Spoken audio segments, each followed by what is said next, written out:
देखिए अकाउंटिंग की बात करते हैं इन the books of amalgamating company. Amalgamating company वो कंपनी होती है जो अपना बिजनेस को सेल आउट कर देती है। जो कंपनी वाइंड अप हो रही है, कंपनी बंद हो रही है, तो जब कंपनी बंद होती है तो उसकी अकाउंटिंग बिल्कुल वैसे ही होती है जैसे हमने डिसोल्यूशन के चैप्टर में पढ़ रखा है। पार्टनरशिप में जब डिसोल्यूशन होता है तो हम एक रियलाइजेशन अकाउंट ओपन करते हैं, सारी एसेट और लाइबिलिटी को रियलाइजेशन अकाउंट में ट्रांसफर करते हैं। उसी तरीके से अमलगमीशन में भी होगा। अमलगमीशन में जो अमलगमेटिंग कंपनी है, जो कंपनी वेंडर कंपनी है, ट्रांसफरर कंपनी है, वो कंपनी अपनी सारी असेट्स और लाइबिलिटीज को क्लोज करेगी, पूरी बैलेंस शीट को खत्म करेगी, तो उसके लिए रियलाइजेशन अकाउंट बनाएंगे। तो फर्स्ट एंट्री है हमारी, ट्रांसफर हम करेंगे all real assets to the debit side of the realisation account. Real assets वो होती है जिनको मार्केट में बेचा जा सकता है, जिसके बदले में कैश मिल सकता है, वो सारा रियल असेट होती है। तो कोई भी ऐसी एसेट जो फिक्टिशियस एसेट है, मतलब जो जिसके बदले में पैसा आपको नहीं मिल सकता, मतलब जो मार्केट में बिक ही नहीं सकती। मान लिया कोई ऐसी एसेट है जो मार्केट में बिक सकती है लेकिन बाई चांस उससे कोई पैसा नहीं मिल रहा है, वो रियल एसेट है। लेकिन जो एसेट मार्केट में बिक ही नहीं सकती है वो फिक्टिशियस एसेट होती है। जैसे कोई लॉसेस है, कोई एक्सपेंसिव राइट ऑफ नहीं किए लेकिन आपने उसे एसेट साइड में दिखा रखा है, तो सब फिक्टिशियस एसेट्स होती है। उनको शेयर होल्डर अकाउंट में ट्रांसफर करेंगे, जैसे पार्टनरशिप में पार्टनर्स कैपिटल में ट्रांसफर करते थे। और रियल एसेट्स को सभी को हम रियलाइजेशन अकाउंट में ट्रांसफर करेंगे। रियल एसेट का डेबिट बैलेंस होता है, उसे क्रेडिट करेंगे, रियलाइजेशन को डेबिट कर देंगे। इंपॉर्टेंट बात क्या ध्यान रखनी है, बुक वैल्यू पर ट्रांसफर करेंगे, क्योंकि हमारा जो एम है वो है इन सब असेट्स का जो अकाउंट है वो क्लोज करना, और हर असेट को हर लाइबिलिटी पर अलग अलग प्रॉफिट लॉस नहीं निकालना पड़े, टाइम वेस्ट ना हो, क्योंकि अल्टीमेटली सारा प्रॉफिट और लॉस इक्विटी शेयरहोल्डर अकाउंट में ही ट्रांसफर होना है। तो सभी एसेट और लाइबिलिटी का प्रॉफिट लॉस एक साथ निकाला जाता है रियलाइजेशन अकाउंट में, तो रियलाइजेशन अकाउंट में ट्रांसफर कर दें। कुछ बातों का ध्यान रखना है कि रियलाइजेशन अकाउंट में आपको सभी एसेट को एक तो इंडिविजुअली ट्रांसफर करना है, सबका अलग अलग नाम आएगा, to stock, to debtors, to building, to plant and machinery, सबका नाम अलग अलग आएगा। दूसरा, आपने इन सबको ट्रांसफर करना है, चाहे ये taken by the transferee company, purchasing company हो ना, चाहे परचेजिंग कंपनी से टेक ओवर कर रही है या नहीं, आप इसे मार्केट में बेच रहे हैं, नहीं बिक रहा है, नहीं बिक रहा है, आपको टेंशन नहीं लेनी, आपको इन सबको रियलाइजेशन अकाउंट में ट्रांसफर कर देना है सबसे पहले, इस बात का ध्यान रखिए। और ग्रॉस बुक वैल्यू पर ट्रांसफर करना है। अब ये ग्रॉस बुक वैल्यू का क्या मतलब होता है? ग्रॉस बुक वैल्यू का मतलब ये है कि मान लिया आपका डेटर्स होता है, उस पर provision for bad debts minus होता है, तो provision for bad debts less करने के बाद जो वैल्यू आती है वो नेट वैल्यू होती है, और प्रोविजन फॉर बैड डेट्स से पहले की वैल्यू ग्रॉस वैल्यू होती है। ऐसी कोई फिक्स्ड एसेट्स होती हैं, उन पर प्रोविजन फॉर डेप्रिसिएशन माइनस करते हैं, तो माइनस करने के बाद नेट बुक वैल्यू आती है, माइनस करने से पहले ग्रॉस बुक वैल्यू होती है। ये जो हम माइनस करते हैं प्रोविजन फॉर बैड डेट्स या डेप्रिसिएशन, ये प्रोविजन फॉर डेप्रिसिएशन ये हम लेस करके दिखाते हैं, ये एक्चुअल में लेस नहीं होता है, अकाउंट बैलेंस ग्रॉस वैल्यू पे ही चल रहा होता है, और प्रोविजन फॉर बैड डेट्स का अलग बैलेंस चल रहा होता है, इसीलिए उन दोनों अकाउंट को सेपरेटली ट्रांसफर किया जाएगा। तो ग्रॉस बुक वैल्यू पर ट्रांसफर करेंगे, जैसे डेटर्स है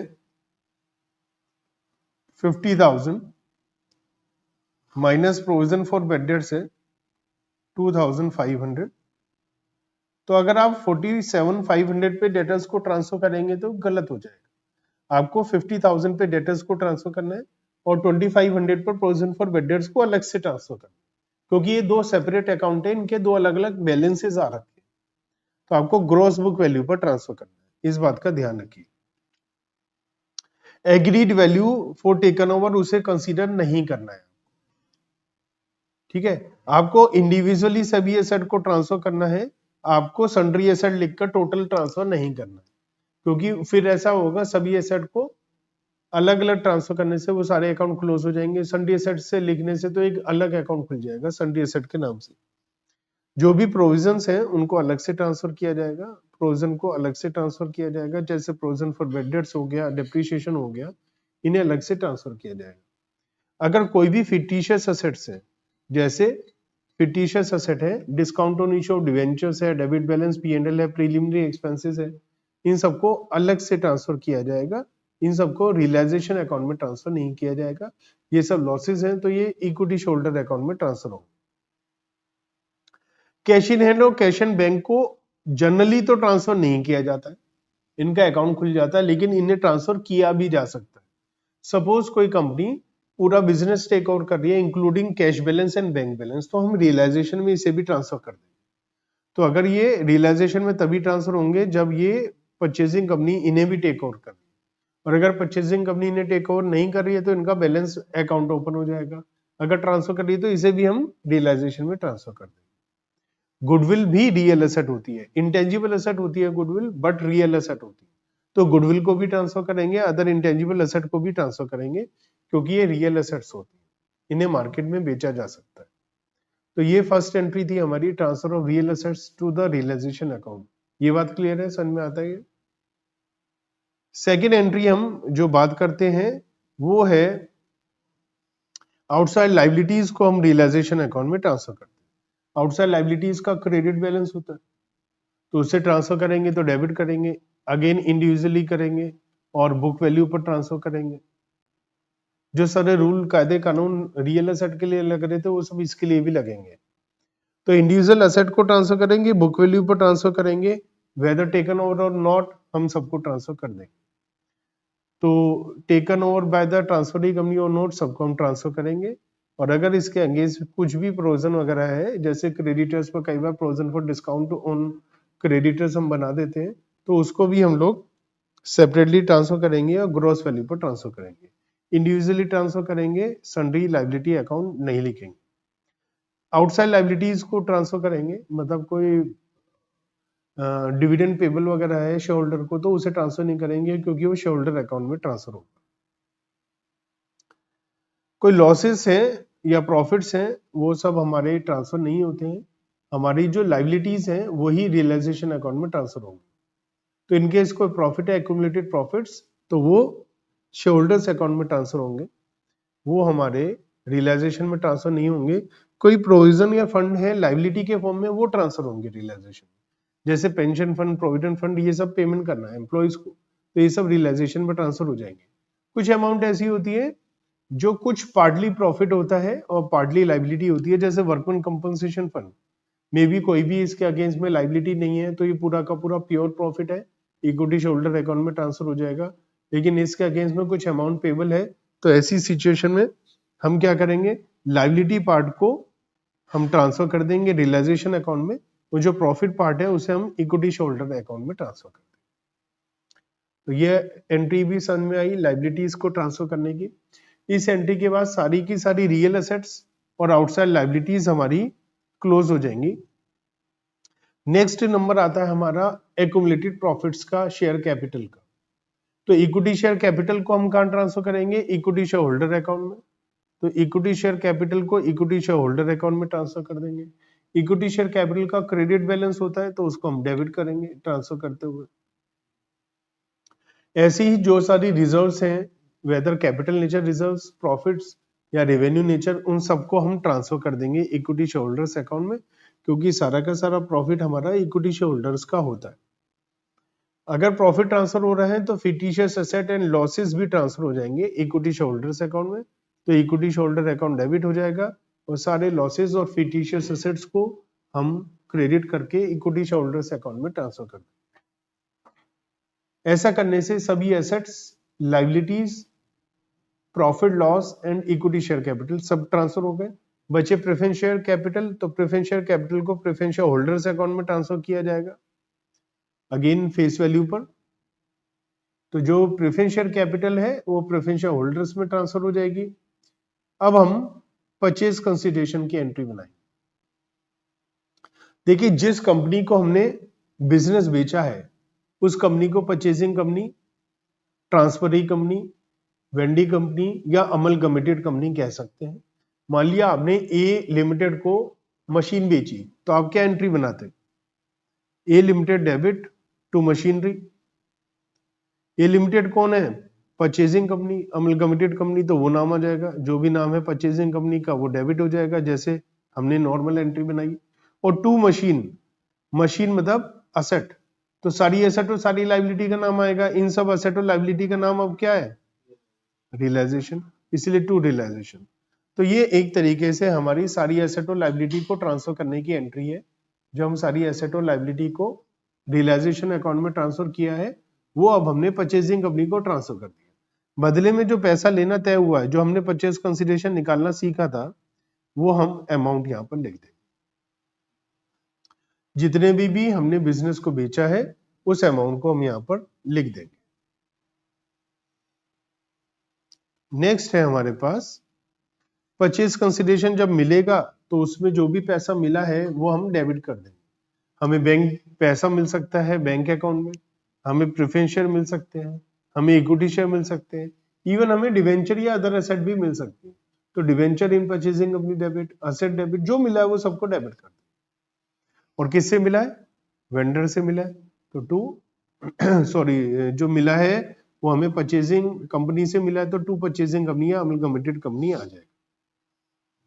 अब हो सकता है 100 वाला शेयर 120 में मिला है, 10 वाला शेयर 20 में, 25 में मिला, तो जिस वैल्यू पे मिला उस वैल्यू में लिख देंगे हम।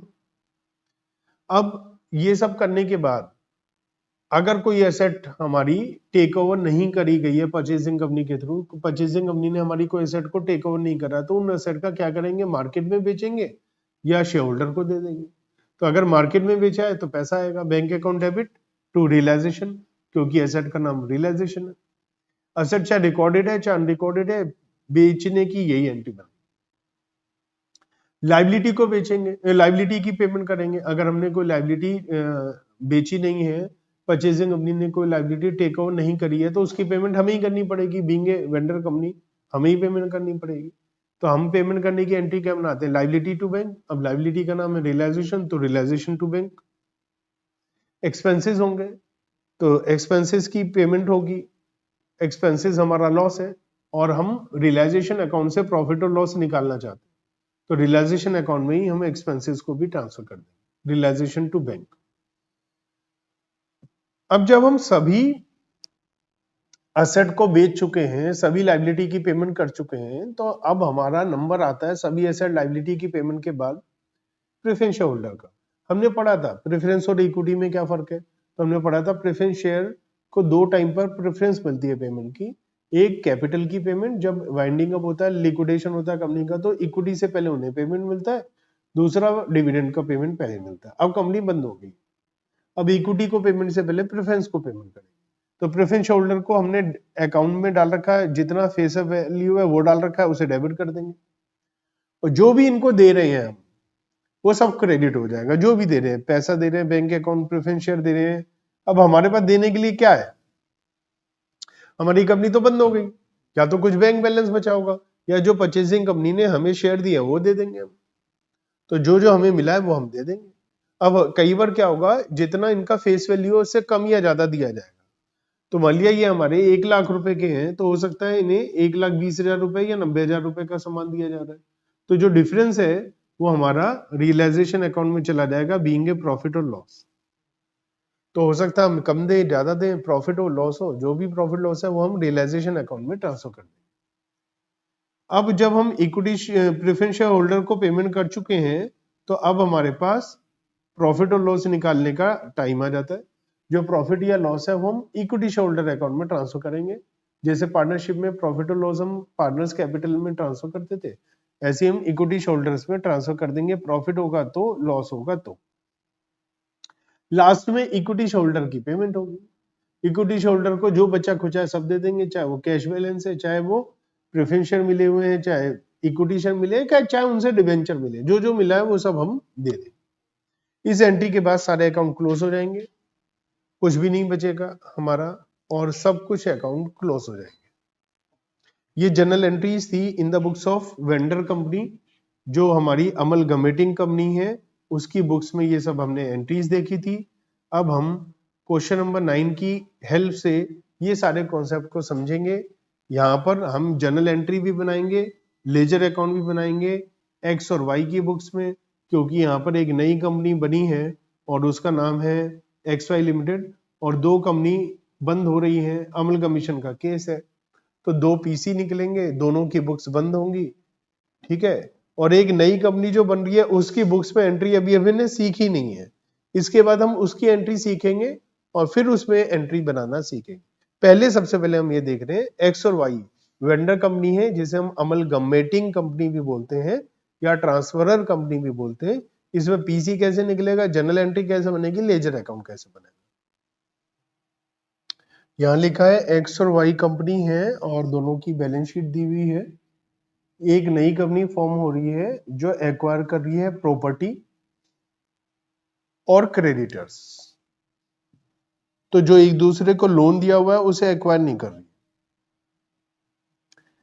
और असेट्स की रिवैल्यूएशन बता रखी है।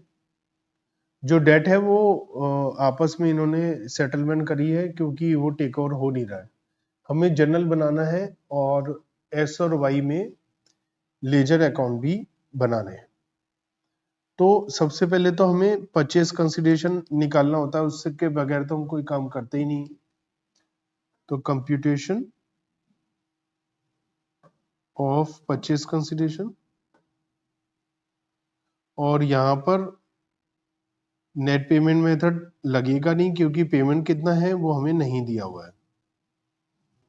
तो नेट एसेट मेथड लगा देते हैं। Property plant and equipment agreed value पर जो जा रही है उसको लिखेंगे 1,50,000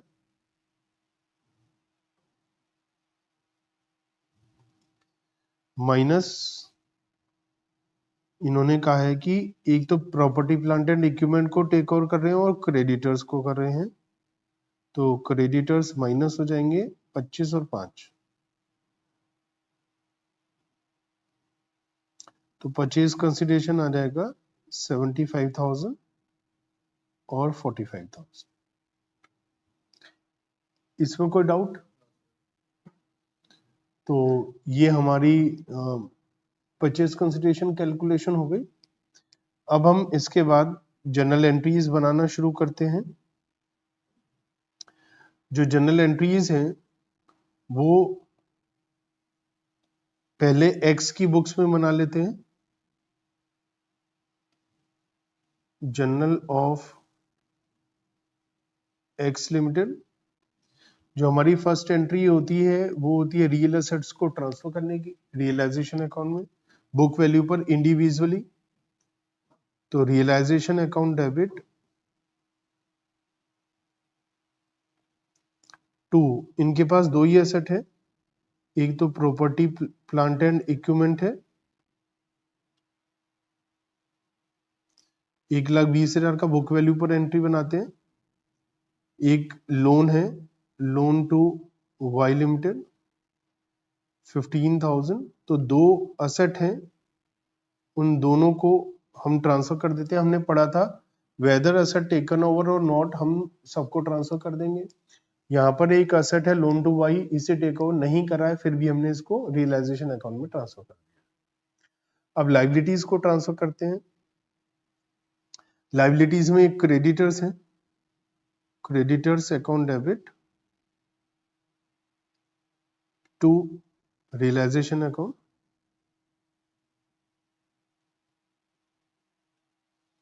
और क्रेडिटर्स हैं 25,000 के, हमने इसको ट्रांसफर कर दिया। देखिए कायदे से जो सीक्वेंसिंग है वो ये रहती है कि अब इसके बाद में परचेज कंसिडरेशन ड्यू मतलब असेट्स को ट्रांसफर करना, परचेज कंसिडरेशन रिसीव करना, उसके बाद में हम इक्विटी वगैरह को ट्रांसफर करते हैं। बट हम पहले आदत बना लो पूरी बैलेंस शीट को खत्म करना। तो अब हमारे पास ये ट्रांसफर हो चुका है, ये ट्रांसफर हो चुका है, ये ट्रांसफर हो गया है। इक्विटी शेयर कैपिटल और P&L को भी ट्रांसफर कर देते हैं इक्विटी शेयर होल्डर्स अकाउंट। तो equity share capital account debit 1 lakh, profit and loss account debit 10,000 to equity share holders account 1,10,000। ठीक है, तो 1,10,000 रुपीज हमने ये भी ट्रांसफर कर दिया। तो ये पूरी की पूरी बैलेंस शीट खत्म हो गई। अब हमारा अगला काम है सारी एसेट और लायबिलिटी जो हमने बेची हैं उसको हम परचेजिंग कंपनी के पास ट्रांसफर कर देते हैं। परचेजिंग कंपनी है एक्स वाई लिमिटेड। तो परचेज कंसिडरेशन 75,000 हमने निकाला था, तो हम एंट्री क्या बनाते हैं, असेट और लायबिलिटी को ट्रांसफर करने की या पीसी ड्यू करने की। परचेजिंग कंपनी डेबिट मतलब X Y limited debit to realisation account, ये realisation account property plant and equipment और क्रेडिटर को रिप्रेजेंट कर रहा है, जो हमने उन्हें ट्रांसफर कर दिया है एक्स वाई के पास। तो ये 75,000 में ट्रांसफर किया है। 75,000 रुपीज में हमने उन्हें सारी asset property plant and equipment और क्रेडिटर्स हमने उनको दे दिया। जो पेमेंट मिल रही है हमें वो किस फॉर्म में मिल रही है, तो यहां लिखा है एक नई कंपनी फॉर्म हुई है। अब नई कंपनी के पास शेयर के अलावा कुछ नहीं होता, क्वेश्चन में कुछ बताया नहीं है तो हम मानते हैं कि नई कंपनी ने शेयर दिया होगा। वैसे भी यहाँ लिखा है the debt due to the X also discharge by the share of X Y in Y. Y company ने जो अपनी लाइबिलिटी की पेमेंट करी है वो एक्स वाई के शेयर के थ्रू करी है। वैसे भी परचेज कंसिडरेशन में नई कंपनी के पास शेयर के अलावा कुछ नहीं है देने के, तो हमें क्या मिल जाएगा, shares in X Y limited debit to X Y limited. X Y limited से हमें 75,000 के शेयर्स मिल जाएंगे। ठीक है, हमने बात करी थी जो असेट हमने परचेजिंग कंपनी को नहीं दिए उन्हें मार्केट में बेच देंगे। तो हमारी एक असेट है लोन टू वाई, वो हम मार्केट में नहीं बेचेंगे, हमने किसी को लोन दिया उसे लोन का पैसा ले लेंगे। क्वेश्चन मिल गया, उन्होंने लोन में हमें शेयर दे दिए, तो हमारे पास शेयर्स आ गए, shares in X Y limited to realisation, क्योंकि एसेट को रियलाइज करा है हमने। 15,000 रुपए के लोन था हमारा जो हमने वाई को दिया था। वाई के पास जब वाई का बिजनेस बिका तो वाई के पास शेयर आ गए एक्स वाई के, उन्होंने पेमेंट में हमें शेयर दे दिए क्योंकि उनके पास कुछ और देने के लिए है नहीं। तो हमारी सारी एसेट बिक चुकी हैं, सारी लायबिलिटी की पेमेंट हो चुकी है क्योंकि वो भी बिक गई है और पीसी का पैसा मिल चुका है। तो अब हम प्रेफरेंस शेयर्स है नहीं उनकी पेमेंट कर देते हैं। तो अब हम प्रॉफिट और लॉस निकाल सकते हैं रियलाइजेशन। हमें वैसे भी क्वेश्चन के अंदर बोल रखा है कि हमें लेजर अकाउंट बनाने हैं, तो हम लेजर बना लेते हैं। तो लेजर के अंदर हम लोग कैसे काम करेंगे मैं आपको वो सिखा देता हूं कि लेजर में बेसिकली क्या होगा। कई इस क्वेश्चन में, क्योंकि ये फर्स्ट क्वेश्चन है, यहाँ तो आपको सिखाने के लिए समझाने के लिए मैंने जनरल और लेजर दोनों बताया है, वरना ज्यादातर क्वेश्चन में सीधा लेजर अकाउंट बोला जाता है। तो हम सीधा लेजर अकाउंट कैसे बनाएंगे वो भी समझ लीजिए, वरना इसमें तो जनरल को देखकर लेजर आराम से बन जाएगा। लेकिन अगर हम लेजर अकाउंट बनाएं तो कैसे बनाएंगे, तो देखिए सबसे पहले हम बनाएंगे रियलाइजेशन अकाउंट।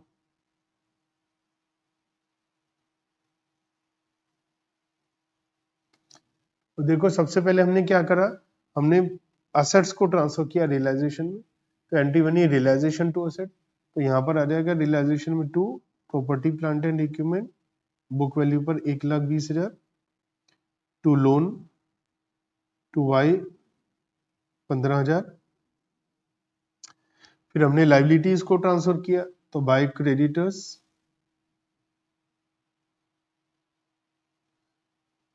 25,000। मैं जनरल एंट्री नहीं देख रहा हूं, मैं सीधा ही बिना जनरल एंट्री को मन में सोचकर सीधा लेजर अकाउंट बना रहा हूं, क्योंकि आपको क्वेश्चंस में यही करना है। फिर हमने इक्विटी शेयर कैपिटल और पीएनएल को इक्विटी शेयर होल्डर अकाउंट में ट्रांसफर किया, तो हम इक्विटी शेयर होल्डर्स अकाउंट बना रहे हैं। जो अकाउंट बंद हो रहे हैं पहली पहली एंट्री में ही, जैसे असेट्स के, लायबिलिटी के, इक्विटी शेयर कैपिटल के, पीएनएल के, इन सब अकाउंट को नहीं बनाएंगे क्योंकि ये तो बंद ही हो रहे हैं। तो इक्विटी शेयर होल्डर में आ गया by equity share capital 1 lakh, by profit and loss account 10,000। तो ये सब करने के बाद हमारी सारी बैलेंस शीट की आइटम क्लोज हो गई। अब हमने परचेज कंसिडरेशन ड्यू करने के लिए नई कंपनी को X Y limited to realisation entry बनाई, तो हमारे पास X Y limited to realisation आ जाएगा 75,000। ठीक है, और फिर हम रियलाइजेशन में लिख देंगे by X Y limited 75,000। X Y limited से हमें क्या मिला है? शेयर्स मिले। तो by shares in X Y limited 75,000। तो एक अकाउंट हमारा shares in X Y limited भी बनेगा,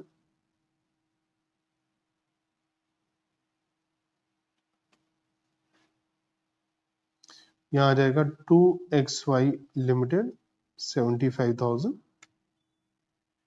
फिर हमें लोन के बदले में भी शेयर्स मिले हैं, जिसकी एंट्री बनाई है हमने shares in X Y limited to realisation 15,000। Realisation में आ जाएगा by shares in X Y limited 15,000।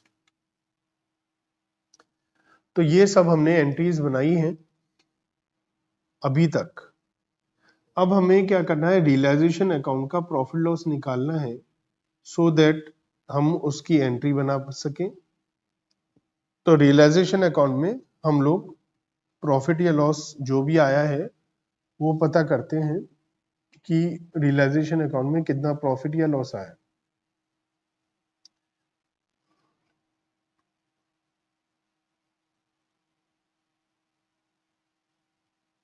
कितना आ रहा है?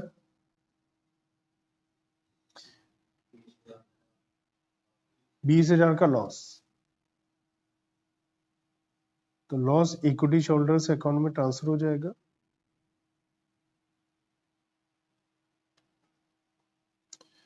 तो हम लोग इक्विटी शोल्डर्स अकाउंट में लॉस को ट्रांसफर कर देंगे, 20,000 रुपए का लॉस हो गया। इक्विटी शोल्डर्स अकाउंट में आ जाएगा तो 2 रियलाइजेशन अकाउंट 20,000। ठीक है, एंट्री बन जाएगी equity share holders account debit to realisation 20,000। अब जो इक्विटी शेयर का बैलेंस होगा ना, वही हमारे पास असेट होंगी। ये अकाउंट बंद हो चुका है, केवल दो अकाउंट बचे हैं हमारे पास, एक तो शेयर होल्डर और एक दूसरा shares in X Y limited. तो shares in X Y limited में आ जाएगा बाय इक्विटी शेयर होल्डर्स 90,000। इसका भी बैलेंस इतना ही होगा, to shares in X Y limited 90,000। तो ये अकाउंट भी क्लोज हो गया। और यहां पर एंट्री लास्ट बन जाएगी equity share holders account debit to shares in X Y limited 90,000। तो ये हमने कंप्लीट कर लिया in the books of X. बिल्कुल ऐसे ही हमारा in the books of Y limited बन जाएगा, बिल्कुल ऐसे ही।